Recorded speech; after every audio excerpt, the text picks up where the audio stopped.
Hello friends, स्वागत आहे आपल्या युट्यूब चॅनल आरडी फार्मा मध्ये। आणि मित्रांनो, या व्हिडिओमध्ये आपण डिस्कस करणार आहे ज्या डीएमईआर च्या मित्रांनो 6 शिफ्ट मध्ये ऑलरेडी पेपर झालेला आहे। तर या 6 शिफ्ट मध्ये कोणत्या टाइपचे क्वेश्चन आलेले होते आणि मित्रांनो त्याचबरोबर ज्या अपकमिंग शिफ्ट मध्ये तुमची एग्जाम होणार आहे तर त्या शिफ्ट मध्ये कशा टाइपचे क्वेश्चन येऊ शकतात हे आपण या व्हिडिओमध्ये डिस्कस करणार आहेत। मित्रांनो, तुम्हाला माहिती आहे आरडी फार्मा युट्यूब चॅनलवर ज्या काही फार्मसिस्टच्या वॅकन्सीज येतात किंवा महत्त्वाचे नोटिफिकेशन येतात त्यांची सर्वांची इन्फॉर्मेशन सर्वात आधी प्रोव्हाइड केली जाते। आणि त्याचबरोबर मित्रांनो, ज्या बी फार्म आणि एम फार्म स्टुडंटला फार्मा कोव्हिजिलन्स मध्ये जॉब करायचा आहे तर मित्रांनो आपली फार्मा कोव्हिजिलन्सची नवीन बॅच ही आपली डीएमईआर एग्जाम झाल्याच्या नंतर म्हणजेच 1 ऑक्टोबर पासून स्टार्ट होते। याच्यामध्ये तुम्हाला ऍडमिशन घ्यायचं असेल, ही बॅच करायची असेल तर मित्रांनो डिस्क्रिप्शन मध्ये जो मोबाईल नंबर दिलाय त्यावरती व्हॉट्सअप मेसेज करू शकता। मित्रांनो, माझी 2 दिवस खूप तब्येत खराब असल्यामुळे मी काय केलेलं एक पण YouTube वरती व्हिडिओ बनवू शकलो नाही, पण जे काही क्वेश्चन आपल्या फार्मसी स्टुडंटने ज्यांची एग्जाम झालेली आहे त्यांनी पाठवले होते व्हॉट्सअपला मला, ते क्वेश्चन आपण आपल्या आरडी फार्मा हा जो ऑफिशियल टेलिग्राम चॅनल आहे त्यावरती सर्व मी शिफ्ट वाईज पाठवलेले आहेत। ठीक आहे, तर आता आपण शिफ्ट वाईज कोणत्या टाइपचे क्वेश्चन आले होते फार्माचे बघू। तर हे पहिलं शिफ्टचं आहे मित्रांनो, पहिला शिफ्ट। त्याच्यानंतर जे काही 6 शिफ्ट आहेत सगळ्या शिफ्टचे मी इथे व्यवस्थित आपल्या टेलिग्राम ग्रुपवरती दिलेले आहे। आता मित्रांनो इथे बघू शकता पहिल्या शिफ्ट मध्ये डिसइन्फेक्टंट वर क्वेश्चन होता एक, त्याच्यानंतर एफडीए वरती क्वेश्चन होता, हॉस्पिटल फार्मसी वरती 2 क्वेश्चन, ड्रग इन्व्हेंटरी कंट्रोल वरती 2 question, pharmacokinetic 2 question, dosage form capsule वरती 1 question, mixing 1 question, dosage form वरती 2 question, ADR first government medical college EC50 वर 1 question, INN in EDL essential drug list 1 question, use of computer in inventory control 1 question, ट्रलायझेशन वरती 1 question. तर असे मित्रांनो first shift मध्ये आलेले क्वेश्चन होते। तर मित्रांनो 18 तारखेच्या सेकंड शिफ्ट मध्ये दुसरं जर आपण बघितलं तर फार्मसी ऍक्ट वरती जर आपण बघितलं 3 किंवा 4 क्वेश्चन, ड्रग अँड कॉस्मेटिक वरती 4 किंवा 5 क्वेश्चन आले होते, बायो अवेलेबिलिटी वरती 2 क्वेश्चन, बायो इक्विव्हॅलन्स वरती 1 किंवा 2 क्वेश्चन, ऍडव्हर्स ड्रग रिएक्शन वरती 2 किंवा 3 क्वेश्चन, हॉस्पिटल फार्मसी वरती 4 किंवा 5 क्वेश्चन, हॉट एअर वन वरती 1 क्वेश्चन, पावडर सीव साइज वरती 1 क्वेश्चन आणि कम्युनिटी फार्मसी वरती 2 किंवा 3 क्वेश्चन। ही झालं सेकंड शिफ्ट 18 तारीख।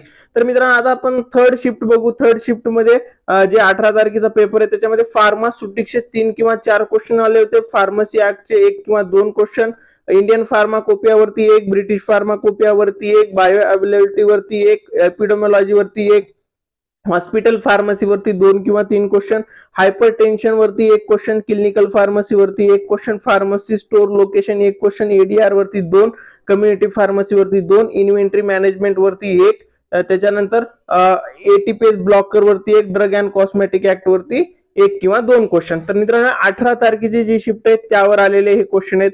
आता मित्रांनो 18 तारखेला जे क्वेश्चन आले होते त्याच्यामध्ये पहिली जी शिफ्ट होती ना मित्रांनो, त्या पहिली शिफ्ट मध्ये तुम्हाला फार्माकोलॉजीचं एक पण क्वेश्चन दिसला नसेल। इवन सेकंड शिफ्ट मध्ये जे पण आपले क्लासिफिकेशन होते न्यूरो, सायको, त्याच्यानंतर कार्डिओव्हास्क्युलर सिस्टीमचा सिलेबसला यावरती मित्रांनो खूप कमी क्वेश्चन विचारले, इवन क्वेश्चन विचारलेच नाहीत। यामध्ये जर बघितलं सुटिक्सच्या पार्ट वरती मॅक्झिमम क्वेश्चन विचारण्यात आले जो की आपल्या सिलेबसला पॉइंट नव्हताच। ठीक आहे, तर त्याच्यानंतर फार्माकॉग्नसी वरती पण क्वेश्चन विचारले, 2 क्वेश्चन कुठे विचारले शिफ्ट मध्ये। तर हे पॉइंट आपल्या सिलेबस मध्ये तर नव्हते, पण टीसीएस असे क्वेश्चन टाकत आहेत। ठीक आहे, हे तुम्हाला थोडंसं तुमच्या शिफ्टच्या आधी जाताना तुम्ही लक्षात घ्या। त्याच्यानंतर मित्रांनो 19 तारखेची जी पहिली शिफ्ट होती त्यामध्ये आपण क्वेश्चन बघू टेक्निकलचे। तर हे नॉन टेक्निकलचे तर कॉमन क्वेश्चन आहेत। टेक्निकलचं जर बघितलं तर इथे तुम्ही बघू शकता pharmacy act, state pharmacy, community pharmacy, hospital pharmacy, GMP good manufacturing practices, inventory management, drug and cosmetic act, IP Indian pharmacopoeia latest edition, essential drug list, schedule H1, dosage form, pharmaceutic, फार्माकॉग्नसीचे परत 2 question, disinfectant वर question, antipsychotic, antileprotic वरती पण मित्रांनो इथे question आलेला आहे, beta lactam antibiotic वरती क्वेश्चन आलेला आहे फर्स्ट शिफ्ट मध्ये 19 तारखेच्या। त्याच्यानंतर मित्रांनो ब्लड प्रेशर वरती, कार्डिओ ग्लायकोसाइड टेस्ट वरती क्वेश्चन विचारण्यात आले। म्हणजे हे जे क्वेश्चन होते मित्रांनो हे एक्सपेक्टेड होते, सिलेबस नुसारच होते। ठीक आहे, त्याच्यानंतर मित्रांनो 19 सप्टेंबरची जे सेकंड शिफ्ट होती त्याच्यावरती जर आपण क्वेश्चन बघितले तर इथं बघू शकता clinical pharmacy counselling, adverse drug reaction monitoring, formulary services, oral representation in skill of communication, act pharmacy act 1948, inspector under the section कोणत्या येतं, ब्रिटिश फार्माकोपियाच्या सेकंड एडिशन वरती, फार्माकॉग्निसिव्हिटी सेन्ना, कॅस्ट्रॉइल आणि लॅक्झिटिव्ह वरती, स्टॉक सिस्टीम म्हणजे इन्व्हेंटरी मॅनेजमेंट हा question capsule size वरती आलेला आहे. त्याच्यानंतर जनरल फार्माकोलॉजी मध्ये synergism, central drug research authority म्हणजे आपली इंडियाची जी रेग्युलेटरी अथॉरिटी आहे त्यावरती question, 9th edition of Indian pharmacopoeia, ACE inhibitor वरती क्वेश्चन आलाय. फर्स्ट फार्मसी कॉलेज कुठं होतं, हे बनारस जे काही तो पण क्वेश्चन आलेला आहे सेकंड शिफ्ट मध्ये. त्याच्यानंतर बघू शकता तुम्ही ड्रग टॉलरन्स वरती क्वेश्चन आहे, क्लिनिकल अँड हॉस्पिटल फार्मसी वरती क्वेश्चन असणार. आणि जे लास्ट 6th शिफ्ट झाली मित्रांनो, 19 तारखेला ती 3rd शिफ्ट झाली, त्यामध्ये जर क्वेश्चन बघितले तर इथे आपण टेक्निकलचा पार्ट बघू, हॉस्पिटल फार्मसी, त्याच्यानंतर hospital pharmacy, contraindication, antibiotic edition of Indian pharmacopoeia, GMP, hypertensive drug, त्याच्यानंतर state pharmacy council, British pharmacopoeia, inventory control, essential drug list, antipsychotic, pharmaceutics, pharmacognosy, identification test. तर मित्रांनो आता हे 6 शिफ्टचे आपण याच्यामध्ये क्वेश्चन डिस्कस केले की कोणत्या पॉइंट वरती क्वेश्चन येत आहेत.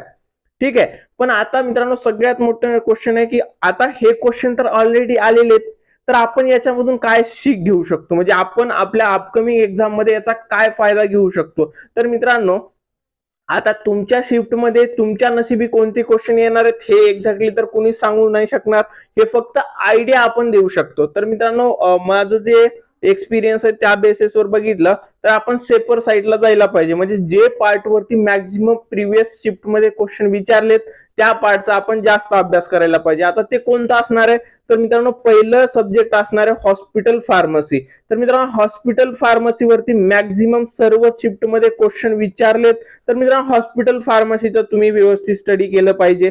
त्याच्यानंतर दुसरा पार्ट कोणतं केला पाहिजे, जनरल फार्माकोलॉजी. आता जनरल फार्माकोलॉजी वरती क्वेश्चन विचारले जसं की बायो अवेलेबिलिटीची डेफिनेशन असेल, बायो इक्विव्हॅलन्स असेल, सिनर्जिझम इफेक्ट असेल, तर इथे मित्रांनो तुम्हाला 100% क्वेश्चन इथे तुमच्या शिफ्ट मध्ये पण असणार आहेत. ठीक आहे. त्याच्यानंतर दुसरं आपल्याला काय करावं लागेल, फार्मसी ऍक्ट. तर मित्रांनो फार्मसी ऍक्ट वरती पण सर्व शिफ्ट मध्ये क्वेश्चन विचारलेत, तुम्हाला पण इथे विचारण्याचे चान्सेस असणार आहेत. त्याच्यानंतर drug and cosmetic act, drug and cosmetic act 1940 जी आहे यावरती मित्रांनो तुम्हाला क्वेश्चन विचारले ते तुम्हाला करावं लागेल. त्याच्यानंतर मित्रांनो शेड्यूल वरती 1-2 शिफ्ट मध्ये विचारलेत ते शेड्यूल करा. त्याचबरोबर जे काही इंडियन फार्माकोपियाचं एडिशन आहे, ब्रिटिश फार्माकोपियाचं एडिशन आहे, नॅशनल फॉर्म्युलरी वरती पण मित्रांनो तुम्हाला क्वेश्चन 100% विचारतात, हे तुम्हाला करावं लागेल. इन्व्हेंटरी कंट्रोलच्या ज्या काही टेक्निक आहेत यावरती 100% क्वेश्चन विचारले तुमच्या शिफ्ट मध्ये, हे क्वेश्चन 100% असणार, म्हणजे असं नाही की तुमच्या शिफ्ट मध्ये ते येणार नाहीत. त्याचबरोबर फार्माकॉग्नसीचे मित्रांनो आता 2 क्वेश्चन तुमच्या शिफ्ट मध्ये पण येऊ शकतात, जे की आपण ट्रेंड बघतोय फार्माकॉग्नसीचे क्वेश्चन तिकडे येत आहेत. आता ते कव्हर कसं करायचंय आज पर यू मी फिक्स नाही सांगू शकणार की फार्माकॉग्नसी कोणत्या पार्टवर क्वेश्चन येईल, कारण सिलेबस मध्ये तो पॉईंट दिलाच नाहीये ना. तर फार्माकॉग्नसी वरती पण तुम्हाला क्वेश्चन येऊ शकतो. त्याचबरोबर मित्रांनो फार्मास्युटिक्स वरती तुम्हाला क्वेश्चन येईल, टॅबलेट वरती क्वेश्चन येऊ शकतो, कॅप्सूल वरती क्वेश्चन येऊ शकतो. तर फार्मास्युटिक्स वरती पण क्वेश्चन येत आहेत तुमच्या शिफ्ट मध्ये पण 100% ते क्वेश्चन असणार. ते तुम्ही थोडंसं इम्पॉर्टंट जे सुटिक्सचा पार्ट असणार आहे ते कव्हर करण्याचा प्रयत्न करा.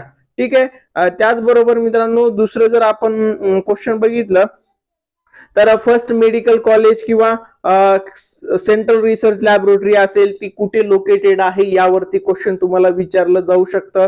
त्याच्यानंतर adverse drug reaction, adverse drug reaction वरती तुम्हाला क्वेश्चन येऊ शकतो, जे की ऑलरेडी सर्व शिफ्ट मध्ये विचारलेला आहे. कॉन्ट्रा इंडिकेशन वरती एखादा क्वेश्चन तुम्हाला इकडे विचारण्याचे चान्सेस आहेत, जे तुम्हाला व्यवस्थित करावे लागेल. म्हणजे मेन सांगण्याचा उद्देश जे असणार आहे मित्रांनो, जे इम्पॉर्टंट पॉइंट आहेत ते तुम्हाला 100% कव्हर करावं लागेल, ज्यावरती शुअर शॉट 100% क्वेश्चन बनतो. आता 100% क्वेश्चन बघणारे पॉइंट जर बघितले, जे मी आता पण डिस्कस केले की फार्मसी ऍक्ट असेल, ड्रग अँड कॉस्मेटिक ऍक्ट असेल, जनरल फार्माकोलॉजी असेल, यावरती क्वेश्चन विचारले जातात. हॉस्पिटल फार्मसीचा पार्ट असेल यावरती क्वेश्चन विचारले जात आहेत, तर हे तुम्ही 100% करा. आता बाकी जे क्वेश्चन असतील, सुटिक्स असेल, फार्माकॉग्नसी असेल, आपल्याला कन्फर्म माहिती नाहीये कोणत्या पार्टवर क्वेश्चन येईल. तर हे शुअर नसेल ना, तर असे क्वेश्चन मित्रांनो जर मी स्टुडंटला बोललो ना, तर सर्व स्टुडंट काय म्हणतात, सर सिलेबसला पॉइंट नव्हता, पण मित्र सर हे पॉइंट जे क्वेश्चन आले होते ना, हे सिंपल आले होते. तर तुम्हाला काय करावं लागेल, ज्यावेळेस असा क्वेश्चन येतो जो सिलेबसवर नसतो, तर मित्रांनो आपण डिग्री किंवा डिप्लोमा झालाय, आपण फार्मसी रजिस्टर्ड फार्मासिस्ट आहोत, तर मित्रांनो आपल्याला काय करायचंय, आपलं जे डिग्री डिप्लोमाचं नॉलेज आहे तिथे अप्लाय करावं लागेल.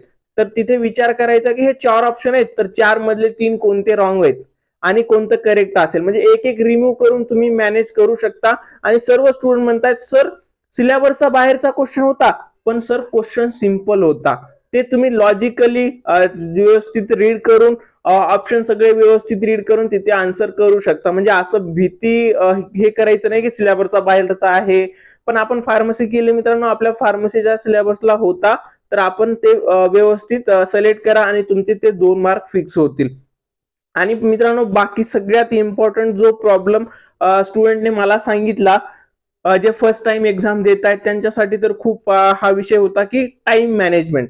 टाइम मॅनेजमेंट मित्रांनो खूप इम्पॉर्टंट आहे. काही स्टुडंट तर असे होते ज्यांनी सांगितलंय सर की मी रिझनिंगचे क्वेश्चनच रीड करू शकलो नाही, रिझनिंगचं मला सॉल्व्ह करायला टाइमच भेटला नाही. तर मित्रांनो टाइम मॅनेजमेंट हा इश्यू आहे, त्याच्या रिलेटेड तुम्ही प्रिपेअर राहा. आणि मित्रांनो एका क्वेश्चनला अटेम्प्ट करण्यासाठी एकदाच बघा, त्या क्वेश्चन वरती तुम्हाला रिपीट येता येणार नाहीये. तर पहिल्यांदा तुम्ही क्वेश्चन बघताय त्याला सिलेक्ट करा, ते रॉंग असेल राईट असेल ते बाकी नंतरची गोष्ट आहे. तुम्ही तो लेफ्ट सोडू नका, ऑटोमॅटिकली सेक्शन चेंज होत आहेत, क्लोज होत आहेत. तर तुम्हाला एका क्वेश्चनवर तुम्ही गेलात त्याला अटेम्प्ट करा, नंतर दुसऱ्या क्वेश्चन वरती जा. ठीक आहे. तर असं नाही की तो क्वेश्चन तुम्ही विचार करतायत मी नंतर सॉल्व्ह करेन, शेवटी सॉल्व्ह करेन, असं नका करू, कारण तो राहून जाईल, स्टुडंटचे राहतायत. ठीक आहे. तर मित्रांनो तुमच्या अपकमिंग जे शिफ्ट मध्ये पेपर आहे त्याच्यासाठी बेस्ट ऑफ लक. तुम्हाला काही प्रॉब्लेम असेल मला व्हॉट्सअपला मेसेज करू शकता. आणि मित्रांनो फार्माकोव्हिजिलन्सची नवीन बॅच आपली DMER ची एक्झाम झाल्याच्या नंतर लगेच स्टार्ट होते 1 ऑक्टोबरला. ही जॉईन करायची असेल तर मित्रांनो डिस्क्रिप्शन मध्ये जो मोबाईल नंबर दिलाय त्यावरती मेसेज करा. Thank you all, best of luck.